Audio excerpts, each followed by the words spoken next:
Welcome to SS TV5 ప్రేక్షకులకు నమస్కారం. కవితకు ఏం తక్కువ చేశాను? నేతల వద్ద కేసీఆర్ తీవ్ర ఆవేదన వ్యక్తం చేశారు. బీఆర్ఎస్ నుంచి కవిత సస్పెన్షన్ వెనుక కీలక పరిణామాలున్నాయి. రేవంత్ రెడ్డితో కలిసి పనిచేస్తున్నారని నేతల ఆరోపణలు. కవితకు మంత్రి పదవి దక్కితే మనకే మంచిదన్న కేసీఆర్. పార్టీ వ్యతిరేకులకు గట్టి హెచ్చరిక పంపేందుకే ఈ నిర్ణయం అన్నారు. బీఆర్ఎస్ పార్టీ నుంచి ఎమ్మెల్సీ కవితను సస్పెండ్ చేస్తూ తీసుకున్న కఠిన నిర్ణయం వెనుక తీవ్రమైన అంతర్మతనం, పక్కా రాజకీయ వ్యూహం ఉన్నట్లు స్పష్టమవుతుంది.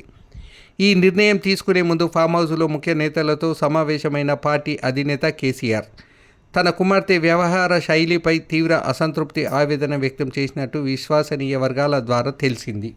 కవితకు నేనేం తక్కువ చేశాను? నిజామాబాద్ ఎంపీగా, ఆ తర్వాత ఎమ్మెల్సీగా అవకాశం ఇచ్చాను.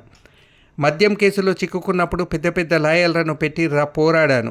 అయినా ఆమె ఎందుకిలా పార్టీకి నష్టం కలిగించేలా ప్రవర్తించింది అని కేసీఆర్ తన స్నేహితుల వద్ద వాపోయినట్టు సమాచారం.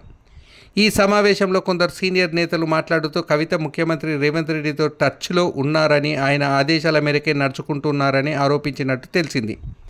దీనికి సంబంధించి తమ వద్ద కొన్ని ఆధారాలు కూడా ఉన్నాయని వారు కేసీఆర్కు వివరించినట్టు పార్టీ వర్గాల్లో చర్చ జరుగుతుంది.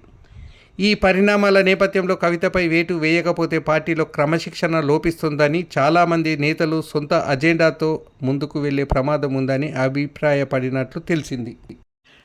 సస్పెన్షన్ తర్వాత కవిత భవిష్యత్ కార్యాచరణపై కూడా ఈ సమావేశంలో చర్చ జరిగినట్లు సమాచారం.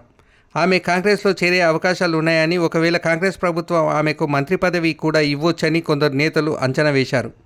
దీనిపై కేసీఆర్ స్పందిస్తూ, ఒకవేళ ఆమెకు మంత్రి పదవి వస్తే అది రాజకీయంగా మనకే లాభం చేకూరుస్తుందని వ్యాఖ్యానించినట్టు సమాచారం.